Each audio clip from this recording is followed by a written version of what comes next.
Welcome back to Contemplations with Austin West. That is me. We're here for episode 2. And today we're going to start diving into some actual contemplations. And what I did was I took the spreadsheet of all the contemplation submissions and I put it into Thoth, who is my aptly named AI companion, and I'm having it deliver me one by one at random. So I read the contemplation that I'm going to do today about 30 seconds ago, right before I clicked record, because I want this to be something that is truly off the dome, where I don't have too much time to think about it before I get into it. And before we get into it, this episode is brought to you by Entheos Holistics. That is my microdosing mission, what I am called here to do as my greatest service to the world, to the collective. I believe that microdosing is the most powerful way for us to reconnect to ourselves in the way that we have been disconnected from our mind, our body, and our soul, which is why we suffer at all. And also brought to you by the Coliseum, my men's container, my men's group. We have weekly men's calls, quarterly retreats, about 100 brothers in the community. So if you're a man out there that does not have community, that does not have any support, that doesn't have anywhere you can just go lay down your struggles, your worries, the shit you're moving through, with brothers that are aligned with the way that you live and see the world, come and join us. It is completely free, and we have a place for you. Our mission is scaling brotherhood and belonging for all men. Finances will never be an obstacle, so come in and join us. Yeah, I'm going to get better at these openings. It's like, why not have my own sponsors be the missions that I have in this life? Because that's ultimately what I'm here to do and speak to. So, and I already know that if you're watching this now, you're definitely from one of those two communities as we're just getting this thing rolling and getting started. Thank you so much for the love from episode 1. I'm just so excited. It's one of my favorite things to do in this life is to follow my highest excitement. Shout out Bashar for that formula of how to manifest the life that we want. And the first step is to follow your highest excitement. And that's in many ways, I believe excitement is very synonymous with desire. And we have bastardized desire so deeply in this life. And one of the things about desire is pulling us towards the catalyst, which is the lesson that we are required to learn in this life to continue to grow, heal, and evolve into who we're meant to be. And so desire is a beautiful thing. It is a beautiful thing. I disagree with how Buddha looked at desire. I disagree with how David Hawkins and the scale of consciousness looks at desire as well. And maybe I'll do a whole contemplation on desire. I don't want to get too spun off as I'm looking at Tanya. Shout out Tanya for your submission on today's contemplation. But this is lighting me up. I felt excited to record the second episode. I got through all my nerves of it. I went back and watched the first episode, which isn't always something I love to do about myself. It's always awkward to see myself on camera, but I felt proud. And there's nothing better that I'm tapping into these days into my life than allowing myself to be proud of myself. And so just taking a moment, if you are watching this and you have not allowed yourself to feel proud of where you are today, of everything in your life that has brought you to this moment, right now, right here, that every single time you've ever worried, it was always a lie, because you've always had your own back. Because if you're okay right now in this moment, then every moment you didn't think you were going to be okay was a lie. It was a story you were telling yourself in order to bring forth what you were meant to learn in that moment as well. And so just feeling into this moment, allowing all of us to be proud of ourselves for showing up every day, for waking up every day, for continuing to put energy and effort into our career, into the ones we love, into our spouses, into our kids, into our community, into our friends, and into the world at large. If you haven't felt that, I invite that into you right now. And I'm proud of you. I'm proud of you for showing up, for doing the work, and for joining me on this life, the thing that we're all just doing together. It's an honor to be here with you and to share these moments with you and to speak some wisdom, and I hope it lands. So today, getting to the contemplation, I feel like there's a part of me that's like avoiding because I'm trying to think in the back of my head what I'm going to say. Anyway, the contemplation today is, what does true surrender actually look like in everyday life?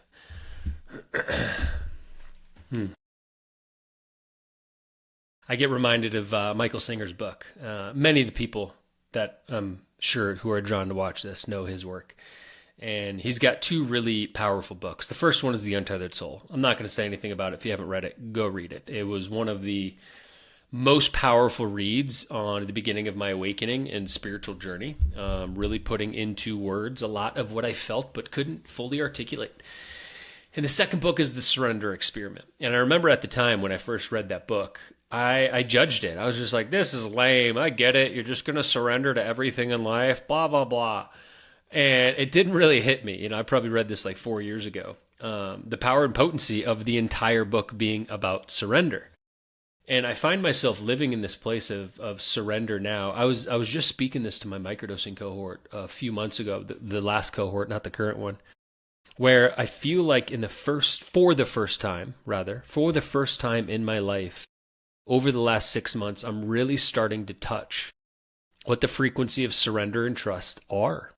What it really means to give away any notion of how I expect things to go and allow them to be as they were always meant to be, because it's always going to go the way it was meant to go.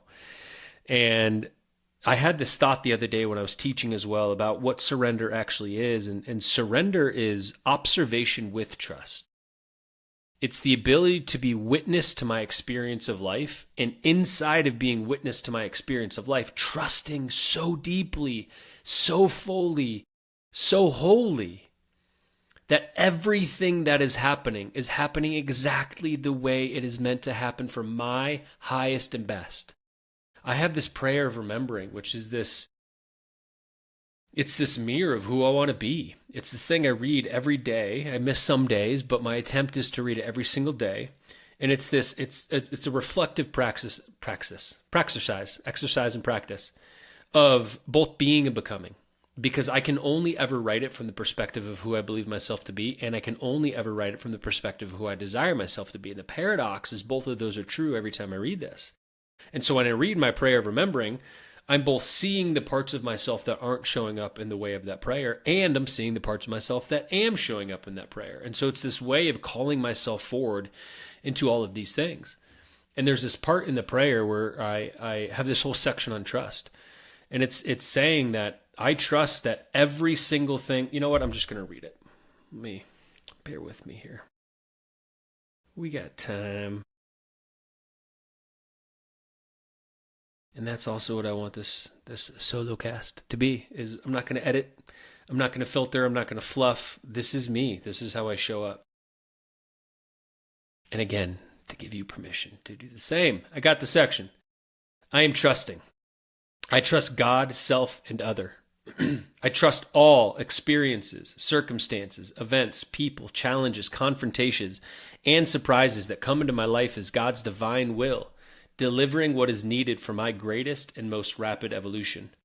From this place of trust, I am surrendering to the full experience of life, leaning into the intimacy my soul begs for. From grounded trust and embodied surrender, I listen to the whispers of Source, guiding me towards the highest vision of self I already am. And with trust, I stand against fear, for trust is a far greater power than fear can ever be.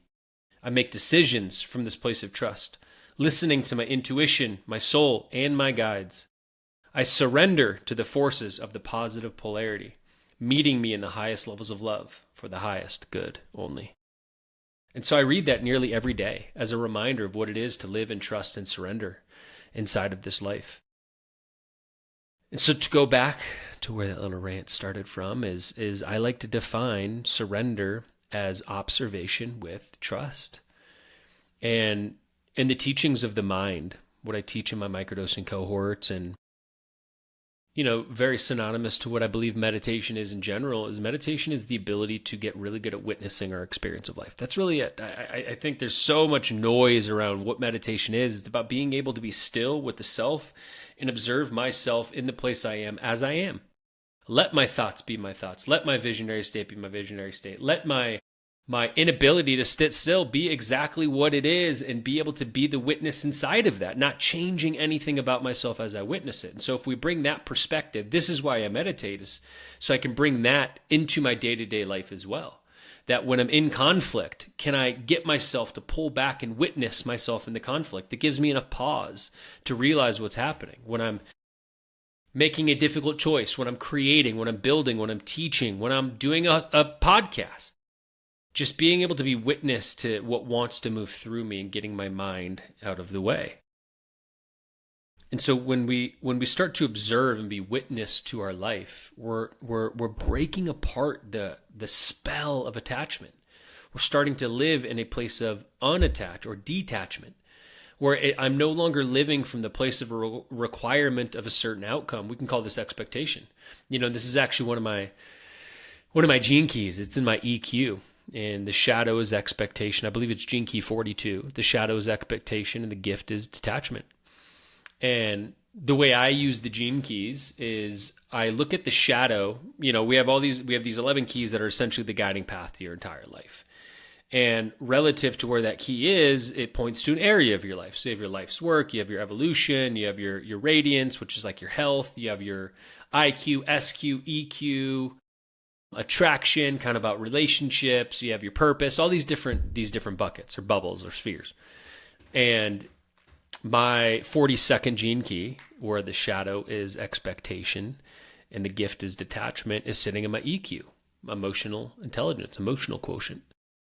And so what I look for is anytime I'm in an emotional state I do not desire to be in, I try to look for where I'm holding expectation inside of my life. Because if I'm in my shadow of expectation, then I'm broken apart from the gift of what my emotional intelligence is supposed to bring me. And so surrender is very woven inside of that for me. If I have expectation to anything in life, then I'm not actually surrendering to God's will. I'm not surrendering to the path that was already laid. And I talk about this often, that this is a divine will and a free will universe, because that's where you find the paradox. And where I find the paradox, I find freedom, because I don't have to choose. I can allow two things to be true at the same time. And this is really the principle of polarity in action, Hermeticism. I'm sure we're going to get deep into that over all of these episodes. And so when I release myself of expectation of anything, that is really the precursor to living life through surrender. And the way that shows up is not giving our energy, our vitality, our life force, our emotionality, our triggers, our reactions to when things don't go as we expect them to, but witnessing that part of myself. And so every time I start to notice, I get crunchy, I get emotional, I get frustrated at the outcome of my life, I just pause and I realize that I am not in the state of surrender if this is the energy I'm giving towards the outcome of what just happened. I'm literally saying that I don't trust that everything happening right now is in my highest and best. But because that's a foundational belief system I have, that everything that happens is an answer to my prayers.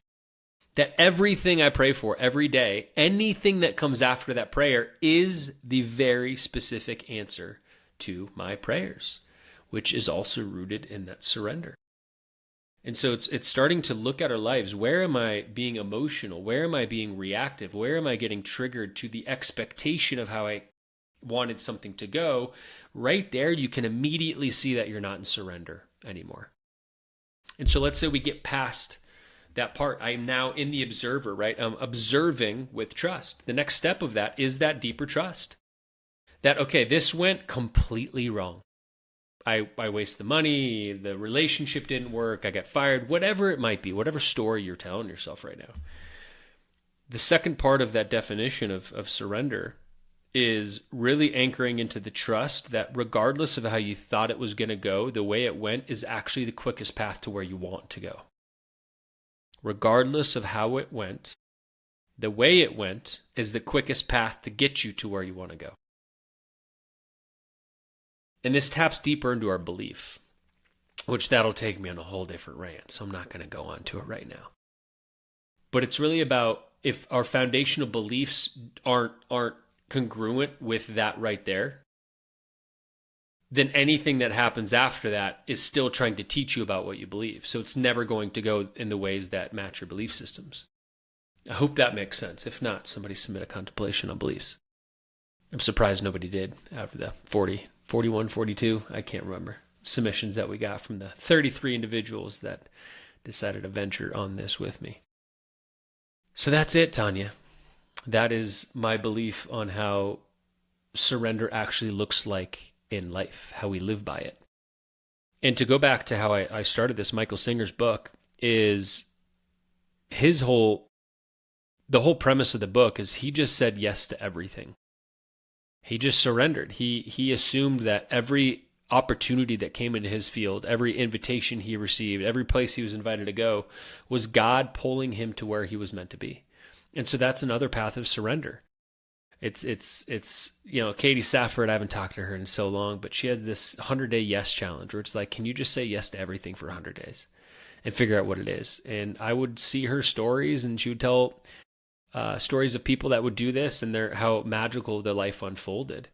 Because, I'm of the belief that our lives are built up. My entire reality, everything that's being reflected to me is just teaching me about myself in all moments.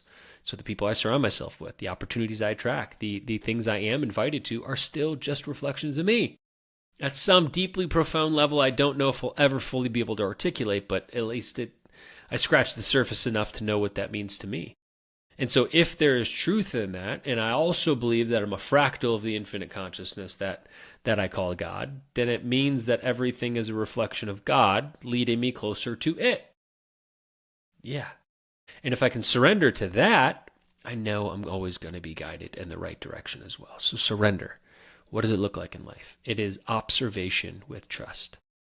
It is stepping back to get out of our own way, to realize when we are holding expectations, how we think it's supposed to go. Because the truth is, it's always going to go better than we ever could have imagined it. And that's something that I continue to learn. I continue to fuck up. I continue to come back to these teachings. And it's part of the fun. This journey, this evolutionary path that we are on, it gets to be fun too. And I spent so much of this path in the dark, purposely, in the shadow work. Like, my chart says it all. I got a lot of Pluto and Scorpio in my chart. So there's something about that darkness that I like, especially my 12th house. So there's something about the shadow work I do enjoy. It is part of my design. It's part of what's helped me get to know myself. And I'm in the process of learning how to make that joyful too. How to have fun in all of it, even when I'm not in a place I want to be. And that is all built on the foundation of surrender. I surrender to something greater than myself that I don't need to define, but I can feel, I have a relationship to. So thank you, Tanya, for your submission. I hope this contemplation was helpful for you in some way. I'm still figuring out a way to end these episodes, but I do want to request for those that do listen to the end, I would like to get this out there. I'd love to spread my message of the men's work and give men a place to go. I'd love to spread the message of Entheos. We are a donation-based mission. This is new world economics. Finances are not the obstacle for people to get healing anymore. And the only way that I can get that out there is with your help. And so please like, share, comment. If you're in my community, drop something in the comments. I'd love to engage. Drop the contemplations that you want to hear as this continues to grow. And if you're looking for communities, I got them. You got a place. You got a home with us. Everybody is welcomed. Everybody is invited. Everybody has a voice. And I'll even speak to that later, right? This is about the technology of the sacred circle. Everybody isn't equal in everything that I build. So please like, subscribe, share, repost, all the things that we know that help on the social media channels. Thank you so much for being here. Number 2 is finished. There's still something with that Paul Harvey thing. And now you know what I'm contemplating. I don't know if that's it, but I think we're on the right track. Love you all so much. Have a blessed day.